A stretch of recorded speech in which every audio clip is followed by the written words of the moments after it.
Stamp 00446. Your Honor, may I request that the video be played? Sir, please. After this order, are you going to file? Are you going to trigger na po ba, ma'am, the filing? I am not leaving this room. I am here in the House of Representatives detention facility for 5 days until the hearing on Monday. Nobody can just come in here and demand to transfer me in the middle of the night. I have my rights. Okay, ma'am. Any crime. I am not leaving this room. Stop. Okay, yun lang po, ma'am. You heard that, sir? You want to repeat it? I heard it. You heard it. Sir, in the first, you see also where that part is? Can you see it? Start with the question with Red Mendoza, sir. Okay, after the Zuleika Lopez. Did you hear that? Yes, sir. Okay. Mr. Witness, kindly speak to the mic. Yes, Your Honor. You heard, she said, I am not leaving this room. I am a detainee here in the House of Representatives detention facility for 5 days until the hearing on Monday. That is the first sentence, sir. My question is this. Does your transcript have the words a detainee?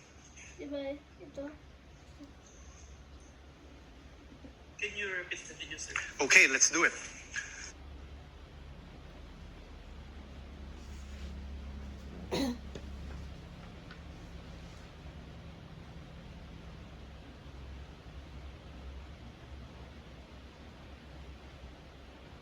Please repeat. Please play for the video again. Instructed to kindly play the video timestamp identified by counsel for respondent. You're going to trigger na po ba, ma'am, the filing?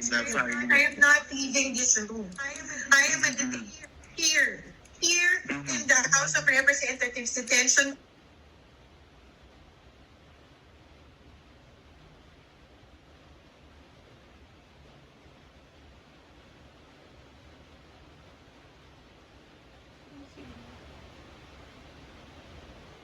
facility for 5 days. That part that the detainee is inaudible, the only I heard. That's You why. heard the, correct? Yes. Are the words or the sounds the there? Here. Huh? Here. Yes. Here. Okay. Please play. How about the last part? The last part of the paragraph. She said, "I have my rights. I am not accused of any crime. I am not leaving this room." Does your paragraph in your transcript have the word accused after not? Can you play the video, sir? Please play the video again. Speak to the microphone. Thank you, sir. Instructed to play the video. Witness is instructed to speak to the mic. Demand to transfer me in the middle of the night. I have my rights. I am Okay, not ma'am. accused of any crime. I am not leaving this room. More. Play, please. Okay po, ma'am. Yun lang po, ma'am. Thank you po, ma'am. Wait. Back. Any other question? 0446, please. I'm sorry, ma'am, kasi I understand, ma'am. Ma'am, this is my last question, and I'm very much sorry. I'm triggered na po ba, ma'am, the filing? I am not leaving this room. I am here in the House of Representatives detention facility for 5 days until the hearing on Monday. Nobody can just come in here and demand to transfer me in the middle of the night. I have my rights. I am Okay, not ma'am. accused of any crime. I am not leaving this room. Stop. Okay po, ma'am. Is the word accused in your transcript? What I heard is root, sir, The root. of any crime. The root of any crime. Yes, sir. Let's play 001238. Can you please go to 001238? Personal? Sinabi nila sa iyo, diba? Sinabi nila sa iyo, isip namin yung doctor, i-produce mo yung apat. Sabi nila, Sa akin, if you notice earlier in the hearing, sinuspend po ng Chairman Chua yung Stop, please. Your Honor, please. Now, I'm now registering my objection as to the relevance, Your Honor, please. If I may explain, Your Honor, of this line of questioning, Your Honor, please, if I may. Counsel may explain his objection. Your Honor, please. This witness already identified the video containing the contents of that press conference on November 23, 2024. And the counsel is now confronting this witness whether there are minuscule portions of the 2-hour video, like detainee, accused, whether this appear in the transcription. Now the question, the basis for the objection is irrelevant. How can it be relevant? How can it be relevant, assuming but not conceding that these two minuscule words, detainee and accused, are not reflected in the transcript, when in fact this witness said he investigated not only on the basis of the transcript, but on the basis of the video that he himself viewed? What's the relevance? Overruled part of cross to test the accuracy and the truthfulness of the witness insofar as his transcription of the video is concerned. Thank you. Counsel may proceed. Thank you. Please play again 001238.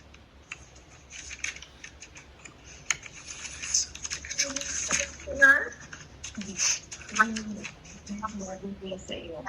Kaya yung contempt. Diba sinabi nila sa iyo, namin yung Sa akin, if you notice it earlier in the hearing, di ba? Sinuspend po ng Chairman Chua yung session.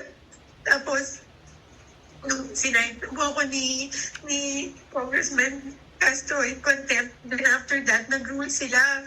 Tapos, then sinuspend niya. Tapos, lumapit po sila. Nag-hadlock sila. And then, they called my lawyer. And then, told him what to kausapin ko. So, lumapit ako. And I really apologize. I said, you know, that letter to the Commission on Audit was really a position of the agency. It is our stand. Like all, di ba? Like, meron kang points na gusto mo i-raise. We respectfully parang raised our points to the Commission on Audit. Alam ko, hindi naman po yung mali kasi that was our right as an agency. Because there was an ongoing audit investigation. Pero hindi naman namin kinukuha.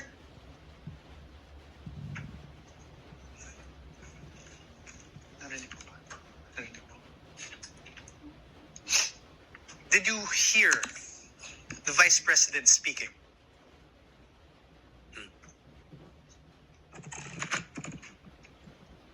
I don't hear. Can you please play again? Mr. Kalilong, you're reminded, please answer I don't hear, through sir. the microphone. Can you please play it again? MR we let you go. So we filed our MR, they did not rule on it, but suddenly they were able to come out with an order ruling to transfer me to the Women's Correctional. Sinabi nila sa iyo. Diba sinabi nila. There. Did you hear that? There are sounds, but I can't distinguish the words. Can you play it again? Your Honor, ask and answered. What's the point? Okay, withdrawn, Your Honor. No further questions. No further question Are for we this done? witness on cross. Counsel, do you have redirect? Of course, Your Honor, please, for the utter failure I of was hoping you wanted. Yes. for the please utter continue. failure of the respondent to Counsel, debunk. before I recognize counsel for the prosecutor, Your Honor, Senator we- Judge Tulfo Rafi is recognized. Your Honor, sorry, may I move to strike that statement of the prosecutor? How can it be, Your Honor? That's Ha? Ano daw? May bata na ako. Bes mo na yun, papa ah. Ang ganun tanda eh. Ang ganda. my manifestation. I'm about to answer the question of the presiding officer. We will review the journal tomorrow. I did not even hear anything. Yes. This is strikeable, counsel. But we will review the journal tomorrow. Your Honor, he said for the utter failure of the respondent.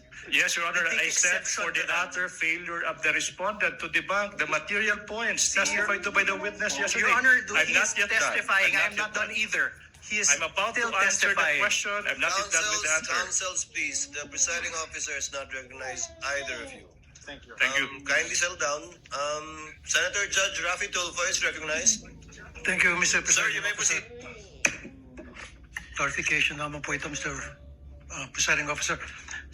Mr. Witness, what is your experience with regards to social media analytics? I have training, sir. What kind of training? I have cybercrime investigation training, sir. Okay. Are you familiar with Facebook, or do you have SOCMED accounts that would make you a little bit knowledgeable when it comes to SOCMED? Yes, sir. What is your account? What is your social media account? If I have an account in Facebook, in Instagram, Okay. in X. X. So that means pretty much you're a little bit familiar with Facebook, right? Yes, Your Honor. Okay. There were concerns, Mr. Witness, whether the videos presented yesterday are AI generated or authentic. So are you experienced enough analyzing whether a video is AI generated or authentic? Yes, Your Honor. What makes you say that? Based on my experience, Your Honor, and the video itself, it's a 2 hours long. Normally, an AI-generated video will only last a short second, sir. So the video that was presented yesterday, where we saw the VP was saying something or talking to that effect. Did you do something, or what kind of system did you observe or follow to ensure whether that video was AI generated or authentic? Based on personal observation, sir. Personal observation. Yes, Your Honor. Okay, a few more questions. Therefore, will you be able to say that the video presented yesterday were AI generated or authentic? The video presented today is what it is being seen on the Facebook, sir. Okay. So, based on your affidavit, you mentioned that the NBI subpoenaed some members of the media who were participants of the online press con on November 23. If my memory serves me right, it's JC Kainhinan, sir. Okay. Who is JC? Staff of the Office of the Vice President, sir. Okay. Who are the participants? And how many participants were there, if you can remember? As far as I remember, it's at least 40. 40. Okay. Were there mainstream media or anybody from the broadsheets at that time? There are, sir. There were. Yes, sir. Do you know how many? Approximately, give or take? We have the one that we have issued subpoena, sir. At least 6, sir. 6. Okay. What was the reach of the video on that very day? Like how many views on that very day, and then a few days later? Were you able to observe that?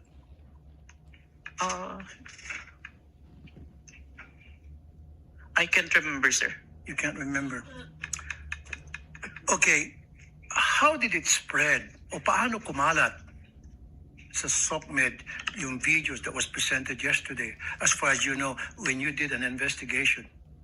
It became trending, sir. It became trending. And my last question is, kasi in-establish dito is inciting to sedition on top of yung sa sinasabing grave threat. Ano yung mga comments na napansin mo doon sa video? Can you give us an example?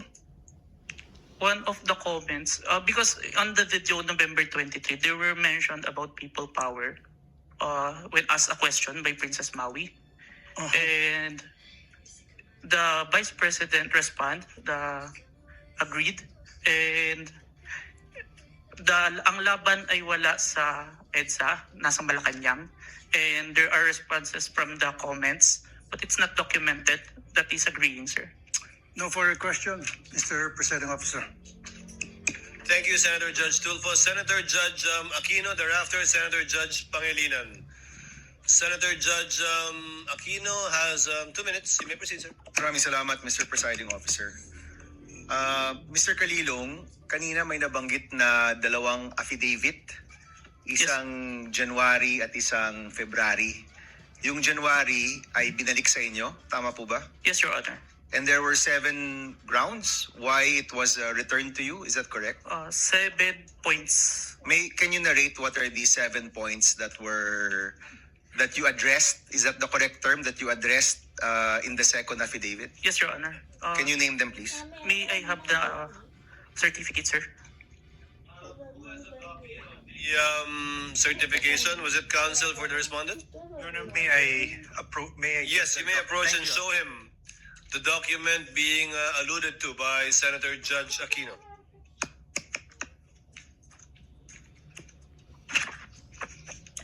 Note 1. There is no affidavit of the person who recorded the video entitled BP November 23 Press Con at Batasan through open broadcast Super Studio and in turn stored in the DVD. Number 2. The press briefing conducted on October 18, 2024 was not recorded and or stored in DVD, and there was no TSN of the said briefing and the necessary affidavit of the person taking the TSN.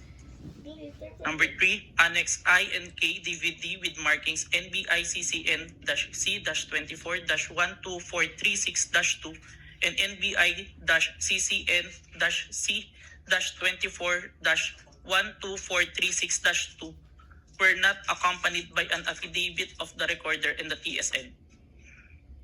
Number 4, Annex L did not indicate who made the TSN.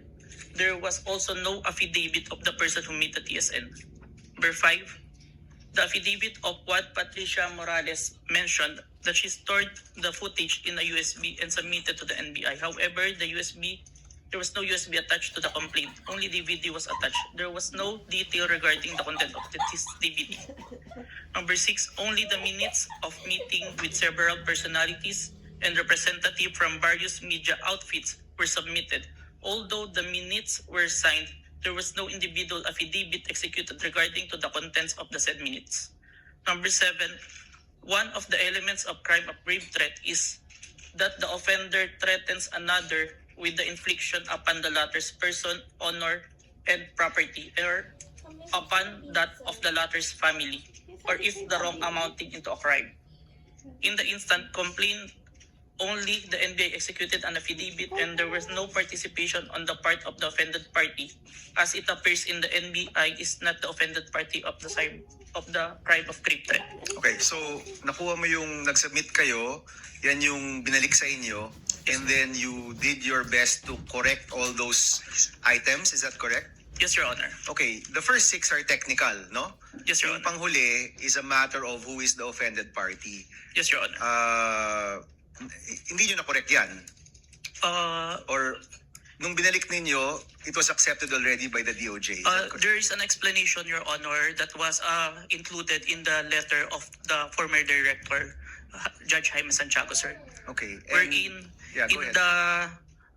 in the filing for preliminary investigation, it is not required for the victim to execute an complaint affidavit. Yan yung sir. sagot ng NBI. Yes, Your Honor. And once you submitted, it was accepted by the DOJ. Yes, Your Honor, and we received a certification, Your Honor, that our evidence is enough for preliminary investigation, sir. Okay, yun na yung second response to the second affidavit that you provided. Yes, Your Honor. Okay. May mga nabanggit dun sa mga statements tungkol sa hitman, no? Sa totoo lang, yung presensya ng hitman, mabigat yon. So, let me ask, are you the one who investigated just the video, or did you also investigate the presence of the hitman that was being mentioned in the videos of the Vice President? I was only tasked for the video, sir. Okay, may I direct this to the prosecution? Will you be presenting other witnesses that will pertain to this alleged hitman? As to the alleged hitman, Your Honor, please. Yes. Yes. So kayo, Mr. Kalilong, hindi kayo nag-imbestiga niyan. Wala kayong alam tungkol dun sa presensya ng hitman. Yes, Your Honor. Okay. Mr. President, I will refrain from my questions and wait for the witness pertaining to the hitman. Maraming salamat. Noted and entered into records, Senator Judge Pangilinan, thereafter Senator Judge Ontiveros, and then Senator Judge Villanueva. Thank you, In order Ms. that there Thank raise you. their hands. You have 2 minutes. Thank you, Mr. Presiding Officer. The question is to the witness. Kanina tinanong sa iyo ng defense counsel or counsel for the respondents na ikaw ay kung ikaw ay abogado. Ang sagot mo Kasi hindi. hindi na lang. Yes, sir. Ikaw ba degree holder? Yes, Your Honor. Ano ang degree? Bachelor of Science in Accountancy, Bachelor of Science in Accounting Technology, and I'm a certified public accountant, sir. So you're a certified public accountant. Yes, Your Honor. Kahapon, tinanong ko sa iyo yung training. No? Kasi nabanggit mo, nagkaroon ka ng mga training. Ang nabanggit mo kahapon, 2 weeks ng training. Yes, Pero sir. on what matter? Only on photo and video authentication, sir. Okay. Meron pa bang ibang training na ikaw ay you went through bilang expert or competent witness sa usapin ng digital technology, cybersecurity, online training? Meron ba? Yes, Your Honor. Anong mga ito? I mentioned that I have a training in Certified Computer Hacking Forensic Investigator. I have a training in Computer Forensic, Mobile Forensic, and Photo and Video Authentication training. I have also training in Cybercrime Investigation. We also undergone a 480 hours training on cybersecurity. And a training before we start the bureau, we have undergone the NBI Academy, which teach us all the aspects in investigation, sir. Okay, and siguro last question. Ang training na ito, puro local ba o meron ding training sa ibang bansa? I have an international, sir, recently. Ano yan? It's a training in Strasbourg. Okay. The name of training is...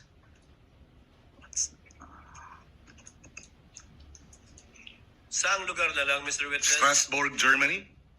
France? Strasbourg, France, sir. Oh. It's a 5 days training, sir. And meron pang ibang international seminars na inattendan mo? International, sir, but it is conducted locally, the Interpol, sir. Interpol. Yes, Your Honor. Okay. I have no further questions. Thank you, Senator Judge Salamat. Pangilinan. Senator Judge Ontiveros is recognized. You may proceed, ma'am, and you have 2 minutes. Salamat po, Mr. Presiding Officer. Para sa Counsel for the Defense, Mr. Presiding Officer,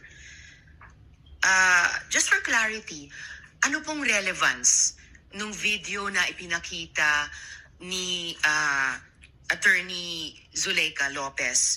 Sinasabi po ba ng depensa na yung mga alleged threats o alleged incitements ni VP Duterte